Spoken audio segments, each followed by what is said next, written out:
खुद को फंसता देख कृष्ण ने फोड़ दिया गीतांजलि का भांडा। जी हाँ दोस्तों, यह रिश्ता क्या कहलाता है कि आने वाले ट्रैक में हाई वोल्टेज ड्रामा होने वाला है।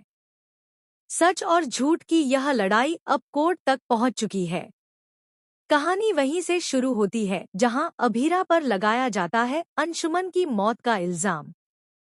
तानिया, जो अपने भाई की मौत से सदमे में है, गुस्से में आकर सीधे अभीरा को जिम्मेदार ठहराती है। लेकिन इस बार मामला सिर्फ आरोपों तक सीमित नहीं रहता। अभीरा को पुलिस पकड़कर ले जाती है और पूरा परिवार हक्का बक्का रह जाता है। अरमान के दिल में तूफान मचा है, क्योंकि जिससे वह बेइंतहा प्यार करता है, उसे गलत इल्जाम में फंसाया जा रहा है। कोर्ट का माहौल गर्म है और सबकी नजरें टिकी हैं उस पोस्टमार्टम रिपोर्ट पर, जो अंशुमन की मौत की असली वजह बताती है। रिपोर्ट में साफ साफ लिखा होता है कि अंशुमन को ऐसी दवा दी गई थी जो उसे बिल्कुल नहीं दी जानी चाहिए थी। एक लापरवाही जिसने उसकी जान ले ली। अब शक की सुई सीधा अभीरा पर घूमती है। तानिया चीखते हुए कहती है कि यह सब कुछ अभीरा ने किया ताकि अंशुमन हट जाए और वह अरमान से फिर से रिश्ता जोड़ सके। लेकिन यहीं आता है असली ट्विस्ट। कैरा सामने आती है और कहती है कि शायद दवाइयां गलती से एक्सचेंज हो गई थी। लेकिन यह महज एक्सीडेंट नहीं था, यह एक सोची समझी साजिश थी। अरमान खुद जांच में जुट जाता है। वह एक एक सुराग जोड़ता है और जो सच्चाई सामने आती है वह चौंका देने वाली होती है। असल गुनहगार कोई और नहीं बल्कि कृष्ण है। उसने जानबूझकर दवाइयां बदलीं और इसी वजह से अंशुमन की तबीयत बिगड़ी।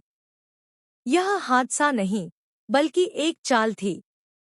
कोर्ट में अरमान पूरे केस को खोलकर रख देता है। कृष्ण अपने ही जाल में फंस चुका है। जैसे ही जज साहब फैसला सुनाने वाले होते हैं, कृष्ण खड़ा हो जाता है और करता है एक चौंकाने वाला खुलासा। वह कहता है कि यह सब उसने गीतांजलि के कहने पर किया था। यह साजिश उसने अकेले नहीं बल्कि गीतांजलि के साथ मिलकर रची थी। फिर फ्लैशबैक में दिखाया जाएगा कि गीतांजलि ने अरमान और अभीरा के प्यार को खत्म करने की ठान ली थी। उसने तय कर लिया था कि माहिरा को हमेशा के लिए अभीरा से छीन लेगी। इसलिए उसने कृष्ण से हाथ मिलाया और मिलकर उन्होंने ऐसा मास्टर प्लान बनाया जिससे अंशुमन बीच से हट जाए और अभीरा पर आरोप लग जाए। हर चाल इतनी चालाकी से चली गई थी कि किसी को शक तक न हो। लेकिन कहते हैं ना, झूठ के पाँव नहीं होते। अब कृष्ण का ज़मीर जाग चुका है। वह कोर्ट में रोते हुए सब उगल देता है। पूरे परिवार के सामने गीतांजलि और कृष्ण दोनों का असली चेहरा सामने आ जाता है।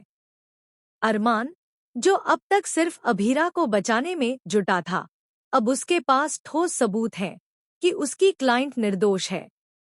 जज साहब के फैसले का वक्त आ गया है। कोर्ट रूम सन्नाटा साधे बैठा है। यह फैसला सिर्फ इंसाफ ही नहीं बल्कि रिश्तों की सच्चाई को भी सामने लाने वाला है। यह रिश्ता क्या कहलाता है अब उस मोड़ पर पहुंच चुका है जहां नकाब उतरेंगे और सच्चाई सबको चौंका देगी। कहानी अब लेगी सबसे बड़ा धमाका, जहां सिर्फ सच्चाई बचेगी और झूठ की हर परत खुलकर सामने आएगी। क्या गीतांजलि को मिलेगा उसके गुनाहों का अंजाम? क्या कृष्ण को माफी मिलेगी? और सबसे बड़ा सवाल, क्या अभीरा और अरमान फिर से एक हो पाएंगे? जानने